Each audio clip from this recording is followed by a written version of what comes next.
Enzyme of clinical significance, ये तो इससे पहले हमने जो डिस्कस किया, एंजाइम की सिग्निफिकेंस क्या है, डायग्नोस्टिक पर्पस क्या है, और कैसे हम एक्टिविटी मेजर करते हैं।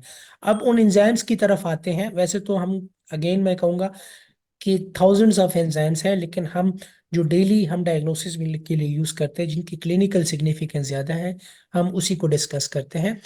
उसमें सबसे पहले नंबर पे क्लिनिकल सिग्निफिकेंट एंजाइम जो है, वो उसमें फास्फेटेजेस आ जाते हैं, जो कि एक ब्रॉडर ग्रुप है, जो कि हाइड्रोलिसिस करता है फास्फेट एस्टर्स की। उसमें सबसे पहले नंबर पे एसिड फास्फेटेज आ जाता है। जैसे मैंने इसका पहले भी कहा था कि ये एज ए ट्यूमर मार्कर का काम करता है। It promote the hydrolysis of orthophosphate, although the physiological function of acid phosphatase is still unknown. Almost every body tissue contain alkaline acid phosphatase, but significant level are found in red blood cells and platelets. हर जगह मौजूद है, लेकिन red blood sales और platelets में ज्यादा होता है। और दूसरा, आपका जो प्रोस्टेट ग्लैंड्स है, वहां पे भी एसिड फास्फेटेज जो है एडल्ट्स मैन के अंदर ज्यादा होता है। तकरीबन 50% ऑफ एसिड फास्फेटेज जो है वो आपके मेन के अंदर, प्रोस्टेट ग्लैंड के अंदर पाया जाता है। So high level of acid phosphatase are found in semen as well. So men के अंदर एसिड फास्फेटेज ट्यूमर मार्कर का काम इसीलिए करता है कि ये सीमन के अंदर पाया जाता है, और सीमन जो है it's linked with prostate gland. So ये एक डायग्नोस्टिक स्क्रीनिंग टेस्ट भी काउंट होता है। हर मेल के लिए सजेस्टिव है, अकॉर्डिंग टू प्रोटोकॉल्स, के आफ्टर 50 ईयर्स वो हर साल अपनी स्क्रीनिंग करवाए प्रोस्टेट के लिए, जिसमें एसिड फास्फेटेज एंजाइम की या PSA, prostate specific antigen test करवाने होते हैं। जैसे फीमेल के अंदर ब्रेस्ट कैंसर कॉमन है, इसी तरह मेल मेन के अंदर जो है वो प्रोस्टेट कैंसर जो है वो सबसे ज्यादा कॉमन है। और दूसरा ये है कि चूंकि ये रेड ब्लड सेल्स के अंदर भी हाई होता है, सो अगर आपने किसी पेशेंट का ब्लड लिया है और वो हीमोलाइज है, यानी लेते हुए आपसे ऐसी मिस्टेक होगी है कि रेड ब्लड सेल्स की ब्रेक डाउन हुई है, तो that will result in false high value of acid phosphatase. Patient को ट्यूमर नहीं होगा, प्रोस्टेट का मसला नहीं होगा, और आप गलती से उसको हाई वैल्यू दे दोगे, जिसकी वजह से मिस डायग्नोसिस हो सकती है। So that should be keep in mind. Similarly, false low value आ सकती है अगर आपने इनप्रॉपर एंटीकोगुलेंट्स डाला हुआ है, जैसे फ्लोराइड, ऑक्जेलेट और हेपरीन वगैरह डाल दिया है। इसके लिए हम मोस्टली सैंपल लेते हैं प्लेन ट्यूब में, या हम ज्यादा से ज्यादा जेल ट्यूब में सैंपल लेते हैं। और अगर आपने नहीं लिया तो फॉल्स लो रिजल्ट्स आ सकते हैं। और अगर हीमोलिसिस हुई हुई है, यानी सैंपल रेड ब्लड सेल्स की ब्रेकडाउन हुई है, तो फॉल्स हाई वैल्यू आ सकती है। So the major diagnostic significance is its aids in detecting metastatic carcinoma. Other types of cancer and bone disease exhibit increase of enzyme. बाकी cancer में भी थोड़ा बहुत हाई होता है, लेकिन जो आपका मेन ये मार्कर है, ये है प्रोस्टेट ग्लैंड्स के लिए। अच्छा, फोरेंसिक में चूंकि मैंने काम किया, फोरेंसिक में हम इसी एंजाइम की एप्लीकेशन को यूज करके हम जो सेक्सुअल असॉल्ट के केसेस होते थे उसको भी डायग्नोस करते थे। यदि हमारे पास स्पेसिमेन आते थे, उसमें हम ये एसिड फास्फेटेज टेस्ट रन करते थे। एक डिवाइस आती थी जिसमें एंजाइम इनकॉर्पोरेट हुआ होता था, और वो हमें बताता था कि इसके अंदर, ऑफ कोर्स अगर उसमें सिमिनल पार्ट मौजूद होगा तो एसिड फास्फेटेज उसमें मौजूद होगा खामा लाजमी, जिसकी वजह से वो डिटेक्ट करने में हेल्प करता था कि सेक्सुअल असॉल्ट का रिजल्ट पॉजिटिव है या नेगेटिव है। दूसरा एंजाइम फॉस्फेटेजेस में आपके पास अल्कलाइन फॉस्फेटेज है। इसके मुख्तलिफ आइसो एंजाइम्स हैं, ठीक है।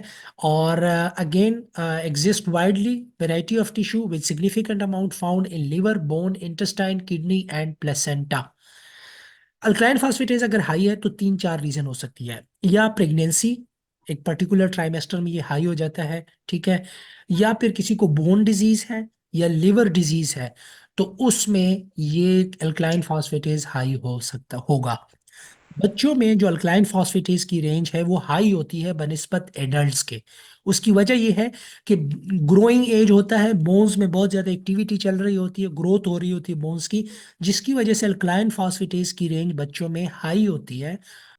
फॉल्स रिजल्ट आ सकते हैं अगर एंटीकोगुलेंट सही नहीं डला हुआ या हीमोलाइज हुआ है सैंपल्स, तो वैल्यू इंक्रीज भी आ सकती है अल्कलाइन फॉस्फेटेज की। सो अगेन, इसकी डायग्नोसिस सिग्निफिकेंस मैं पहले बता चुका हूँ कि लिवर, जैसे कि हेपेटाइटिस वगैरह है, या सिरोसिस है, बोन डिजीजेस है, या फिर आपके पास कोई ट्राइमेस्टर चल रहा है, प्रेगनेंसी है, थर्ड ट्राइमेस्टर, तो उसमें भी ये हाई हो जाता है। इसके फोर आइसोएंजाइम है। एक आपके पास बोन फ्रैक्शन है, बोन में हाई होगा, जिसकी बोन का प्रॉब्लम होगा, जैसे osteomalacia, rickets, and high, also high in children because children की ग्रोथ की वजह से। लीवर फ्रैक्शन जो है, it is greatly elevated in person with hepatobiliary obstruction. ये समझना बड़ा जरूरी है, जिनको वायरल हेपेटाइटिस है, ये हेपेटाइटिस है, उसमें अल्कालाइन फास्फेटेज हाई नहीं होगा, ठीक है।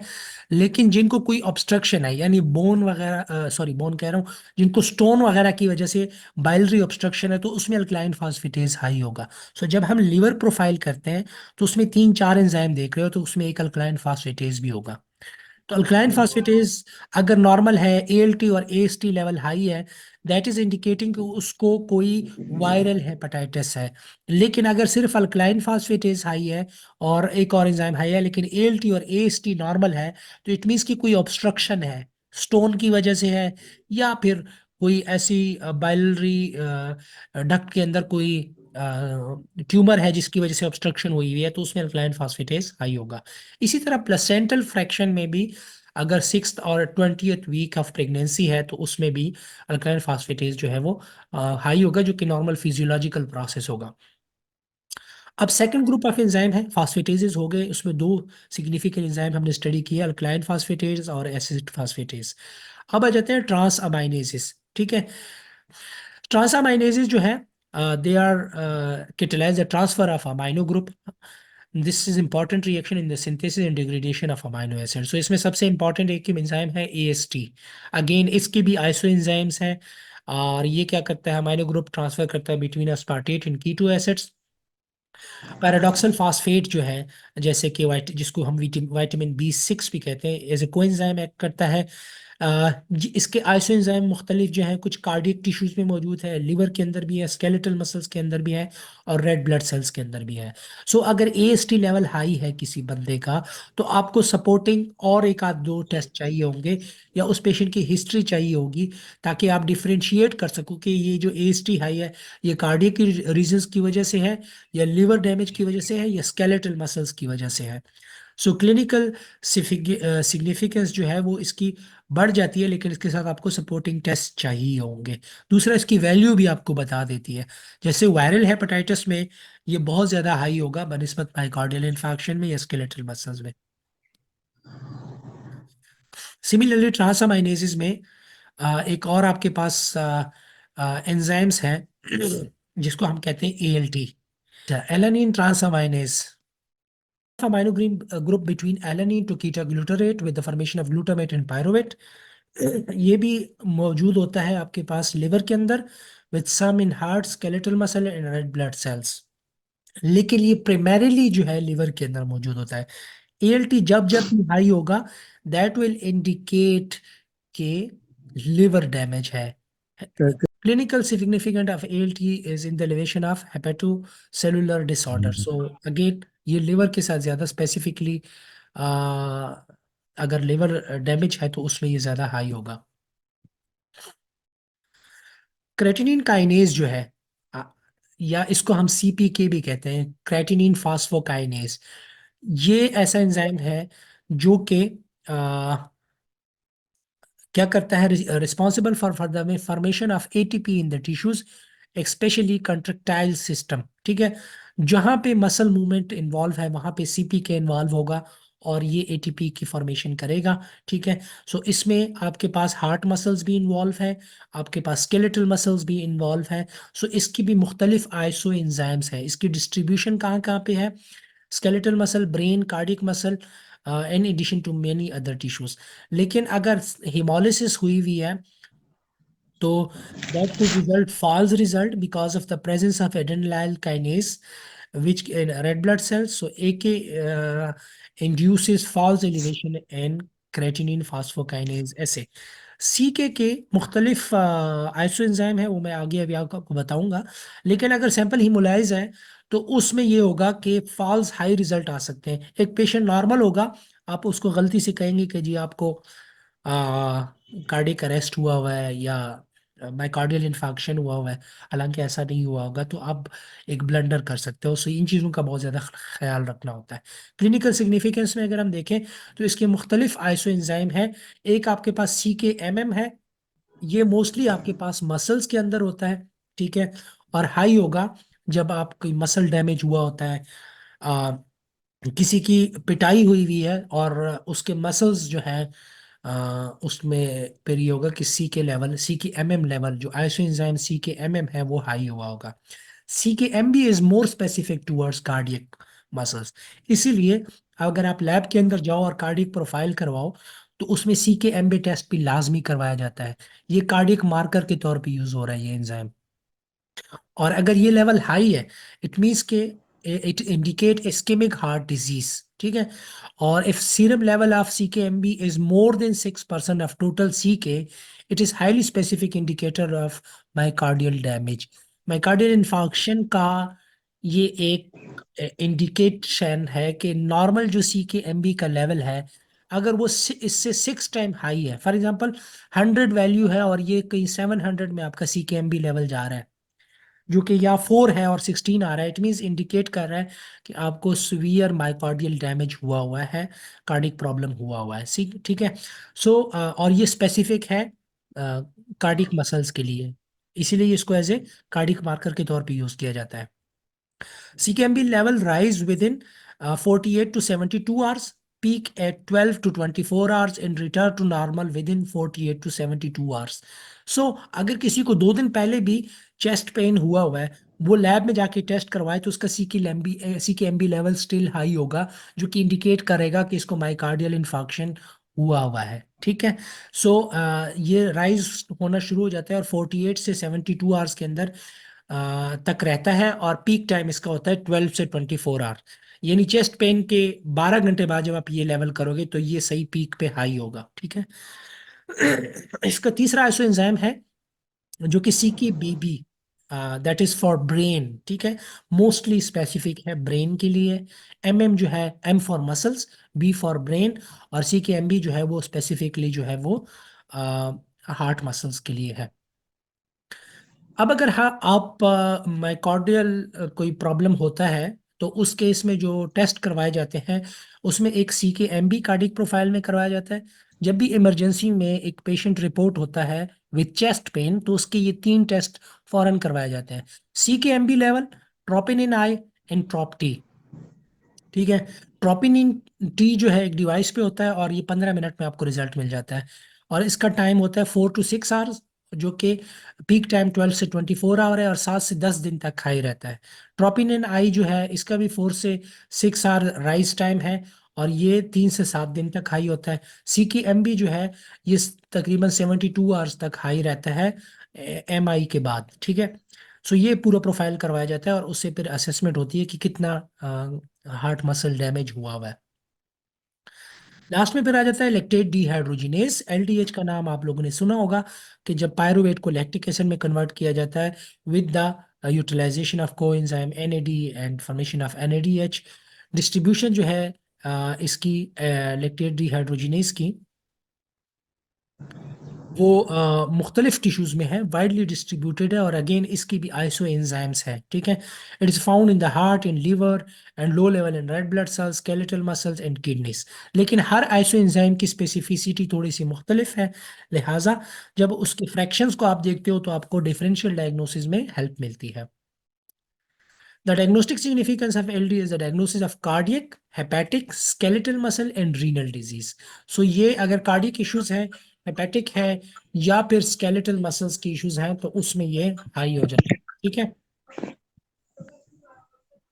Now, highest lactate dehydrogenase level are seen in person with pernicious anemia, viral hepatitis, cirrhosis and crush injuries. So, इसका लेवल कब हाई होगा? जब परनिशियस एनीमिया होगा, जो due to some vitamin deficiency, viral hepatitis हो, या फिर सिरोसिस हो, लिवर डैमेज हो जाए due to certain reason, overdose, या डायरेक्ट कोई इंजरीज हो जाए तो उसमें इसका लेवल हाई हो जाता है। और हमने उसमें पढ़ा भी था कि ये ट्यूमर के केसेस में एज ए प्रोग्नोस्टिक मार्कर के तौर पर भी यूज होता है। सो इसके भी 5 डिफरेंट आइसोफॉर्म हैं, LD1 से लेकर LD5 तक, और हर एक की अपनी पर्टिकुलर इंपॉर्टेंस है। जिसमें से LD1 जो है वो प्राइमरीली हार्ट मसल्स के अंदर मौजूद होता है, रेड ब्लड सेल्स के अंदर, और ये टोटल LDH के 25% काउंट होता है। LD2 जो है वो इसी तरह LD1 की तरह लोकलाइजेशन इसकी है, but also found in kidney and comprise approximately 35% of total LD।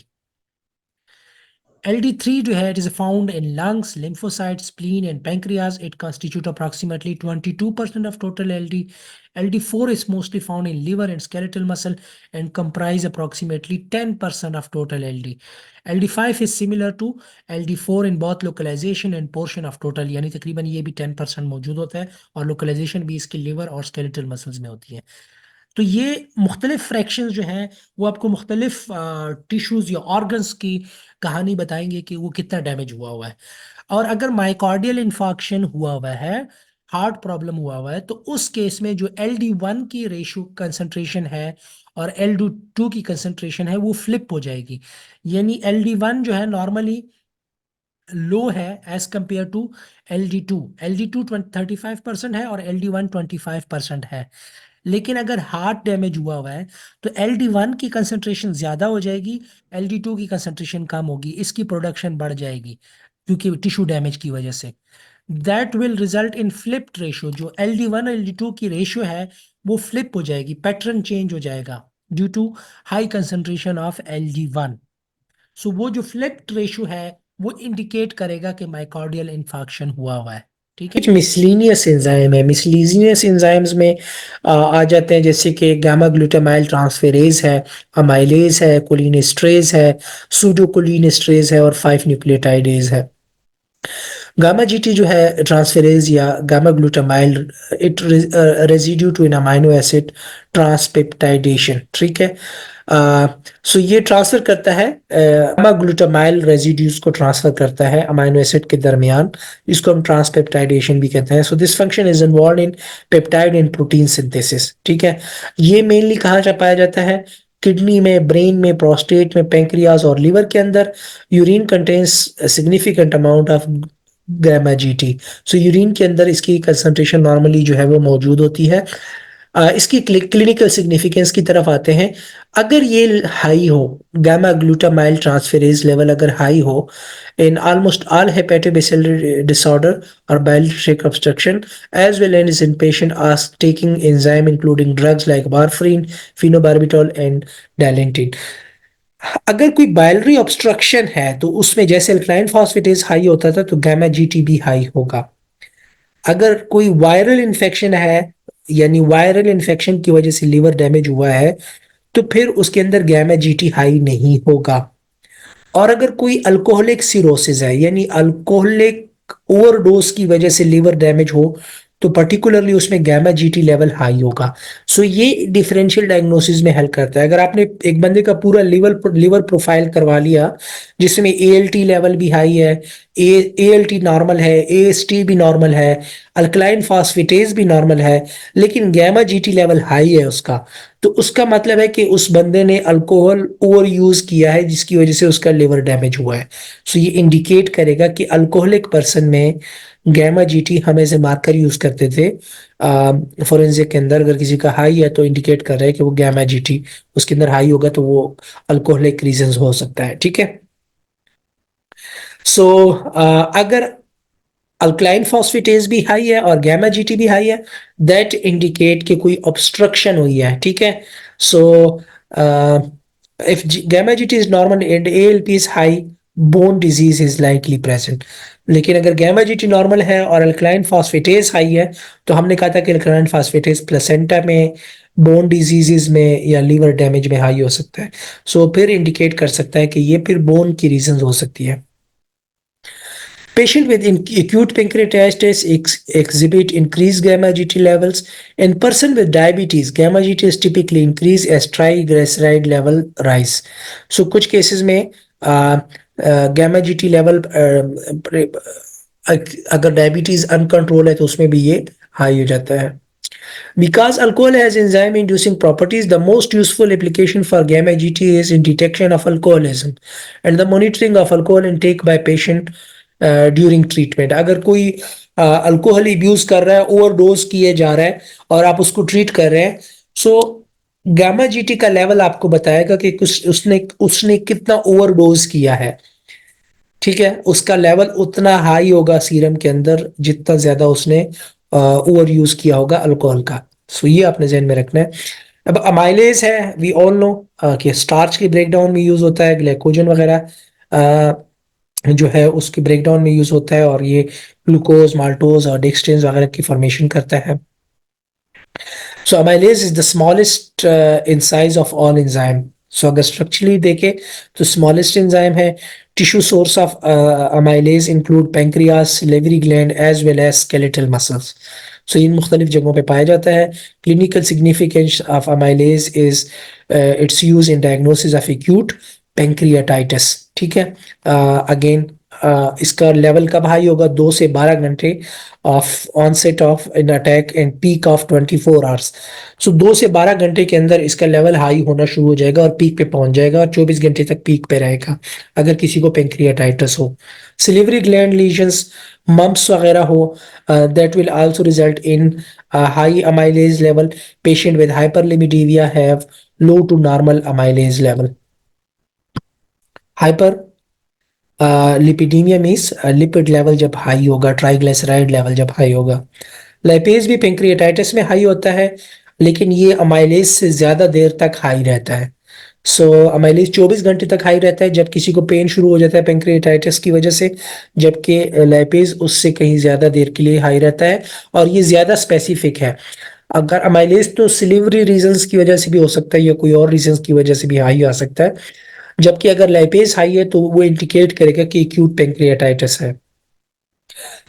कुलीन stage an enzyme that hydrolyse the ester of choline. ठीक है, कुलीन हमने कहाँ पढ़ा था? जब हमने लिपिड्स की क्लासिफिकेशन पढ़ी थी फर्स्ट सेमेस्टर के अंदर।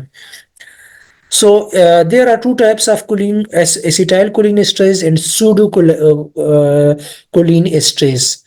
Destroy acetyl choline after nerves transmission. ठीक है, सो ये क्या करता है एंजाइम के एसिटाइल कुलीन को डिस्ट्रॉय करता है। हमारे पास फिर 10 मिनट रह गए हैं, इसमें कोशिश करते हैं वाइंड अप करते हैं। सो जब ट्रांसमिशन होती है नर्व्स की, उसके बाद एसिटाइल कोलिन की जो प्रोडक्शन होती है उसको डिस्ट्रॉय करता है with the help of acetylcholinesterase. Severe decrease result in serious neuromuscular effects. अगर ये एंजाइम ना हो तो न्यूरोमस्कुलर इफेक्ट्स आ सकते हैं। One of few enzyme in which decrease is clinically significant. देखो मोस्टली जो हमने अभी पिछले एंजाइम जितने भी पढ़े हैं, वो जब हाई होते हैं ना तो वो क्लिनिकली सिग्निफिकेंट होते हैं, यानी वो किसी डिजीज को इंडिकेट कर रहे होते हैं। कुलीन एस्ट्रेज वाहिद एंजाइम अभी तक जो हमने बाकी एंजाइम पढ़े उसमें ये एक ऐसा एंजाइम है जो कि अगर इसका लेवल नॉर्मल से कम होगा तो उसकी सिग्निफिकेंट होगी। इट मीन्स कि वो किसी कंडीशन को इंडिकेट कर रहा है। सो इसका कम होना नुकसानदेह है। Decrease choline esterase is seen in organophosphate poisoning, जैसे पेस्टिसाइड्स वगैरह की पॉइजनिंग होती है, या एल्यूमिनियम फॉस्फाइड, गंदम वाली गोलियां वगैरह कोई खा लेता है, वो एक्चुअली ऑर्गेनोफॉस्फेट्स ही होते हैं। वो क्या करते हैं, इस कुलीन स्ट्रेस को इनहिबिट कर देते हैं, जिसकी वजह से न्यूरोमस्कुलर एक्टिविटी स्टॉप हो जाती है and genetic stability to certain anaesthetic agents. एक तो ऑर्गेनोफॉस्फेट पॉइजनिंग है, या अगर आप जेनेटिकली, कुछ लोगों में जेनेटिकली अगर आप उनको एनेस्थेसिया देते हो तो वो कोलिन स्ट्रेस को इनहिबिट कर देता है, जिसकी वजह से ड्यूरिंग एनेस्थीसिया उसकी डेथ हो जाती है।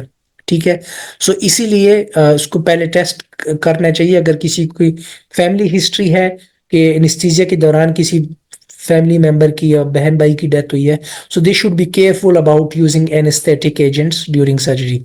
Distribution of acetylcholine esterase is found in red blood cells, brain, and nerve cells. G6PD, हम अगर आप लोगों को याद हो ये हम पढ़ चुके हैं पहले, जब हम पेंटोज फास्फेट पाथवे पढ़ रहे थे आई थिंक, और उसमें हमने कहा कि NADPH की प्रोडक्शन करता है। सो G6PD is oxido reductase that catalyse oxidation of G6P to 6-phosphogluconate, which is an important first step in pentose phosphate shunt of glucose metabolism.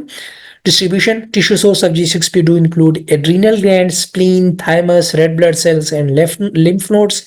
And red blood cells, G6PD function to maintain NADPH in reduced form, to protect the hemoglobin from oxidation and to prevent red cell hemolysis. हमने कहा था कि ये free radicals को के against antioxidants को खत्म करता है, एंटीऑक्सीडेंट की प्रोडक्शन करते हैं, फ्री रेडिकल्स को रिड्यूस करने में हेल्प करता है, जो कि रेड ब्लड सेल्स की शेप को मेंटेन करने में भी हेल्प करता है. सो डायग्नोसिस जो है, clinical deficiency of G6PD is an inherited sex-linked trait most common in African Americans. हमने कहा था कि मलेरिया अफ्रीकन में कॉमन होता है, लेकिन जिन लोगों को G6PD डिफिशियंसी होती है तो उनको मलेरिया नहीं होता. सो वो अगर आपको याद हो, so G6PD is a sex linked, male के अंदर जो डोमिनेंटली पाया जाता है, और इसकी डिफिशियंसी जो होती है वो पेरेंट्स से ऑफ स्प्रिंग थ्रू जेनेटिकली होती है. ठीक है. और increase of G6PD are seen in person with myocardial infection and megaloblastic anaemia. So that could have, अगर G6PD एंजाइम की डिफिशियंसी होगी तो एक तो रेड ब्लड सेल्स की शेप मेंटेन नहीं होगी, जिसकी वजह से हिमोलिसिस हो सकती है अर्ली इन लाइफ. ठीक है. दूसरा, अगर G6PD लेवल हाई होगा तो that will indicating myocardial infection, megaloblastic anaemia. ठीक है. सो लेकिन इसका डेफिशिएंट होना ज्यादा नुकसानदेह है, क्योंकि जिसकी वजह से रेड ब्लड सेल्स का जो शेप है वो मेंटेन करना जो है वो मुश्किल हो जाता है, और वो उसकी लाइसिस शुरू हो जाती है और फ्री रेडिकल्स की प्रोडक्शन ज्यादा होती है. Last but not the least is 5-nucleotidase. 5-nucleotidase originate in the liver और diseased bone. So दो origin site है liver के अंदर या bone के अंदर. 5-nucleotidase becomes elevated in liver disease, as does alkaline phosphatase, but 5-nucleotidase does not increase in patient with bone diseases. इसका जो लेवल होगा ना, वो सिर्फ अगर ये हाई होता है ना 5-nucleotidase, ये इंडिकेट करेगा कि कोई लिवर डैमेज हुआ है. सो अगर आप बंदे का सस्पेक्ट कर रहे हो कि बोन की वजह से अल्कलाइन फास्फेटेज हाई है या लीवर की वजह से, आप 5-nucleotidase लेवल करके देखोगे. अगर 5-nucleotidase लेवल नॉर्मल है तो इट मीन्स कि लिवर डैमेज नहीं है इसको, ये बोन की वजह से ही अल्कलाइन फास्फेटेज हाई होगा. लेकिन अगर 5-nucleotidase हाई है तो वो इंडिकेट करेगा कि ये लिवर की डैमेज की वजह से हुआ है. ठीक है. क्योंकि 5-nucleotidase ओनली लिवर डैमेज के दौरान या लिवर डिजीज के दौरान ही हाई होता है. Serum level of 5-nucleotidase are more sensitive to liver cancer. So अगर लिवर कार्सिनोमा है तो उस केस में 5-nucleotidase लेवल अच्छा खासा हाई होगा, और इसी तरह बाइलरी ऑब्स्ट्रक्शंस अगर है तो उस केस में भी इसका लेवल जो है वो सब्सटेंशियली जो है वो हाई होता है. So that was all about the clinical significance and diagnostic importance of enzymes. ठीक है. वैसे तो एंजाइम्स जो है वो थाउजेंड्स ऑफ एंजाइम्स मौजूद होते हैं, लेकिन बीइंग हेल्थ प्रोफेशनल आप लोगों का काम ज़्यादा डायग्नोसिस से होगा मुख्तलिफ फील्ड्स के. तो उसमें आप लोगों को जो क्लिनिकली सिग्निफिकेंट एंजाइम्स हैं, जो ज़्यादातर लैब्स वगैरह में मेजर किए जाते हैं सर्टेन डिजीज़ के लिए, ट्रीटमेंट के लिए या प्रोग्नोसिस के लिए, वो हमने उसमें से कुछ एंजाइम्स का यहाँ जिक्र किया है. आइसो एंजाइम क्या है वो हमने डिस्कस किया है. एक एंजाइम का ओरिजिन साइट कौन कौन सा है, डिफरेंशियल डायग्नोसिस कौन सी है, कितनी देर के लिए कौन सा एंजाइम हाई होता है, किन कंडीशन में कौन सा एंजाइम हाई होता है. सो ये चीज़ें जो हैं वो आपने जहन में रखनी है. ठीक है.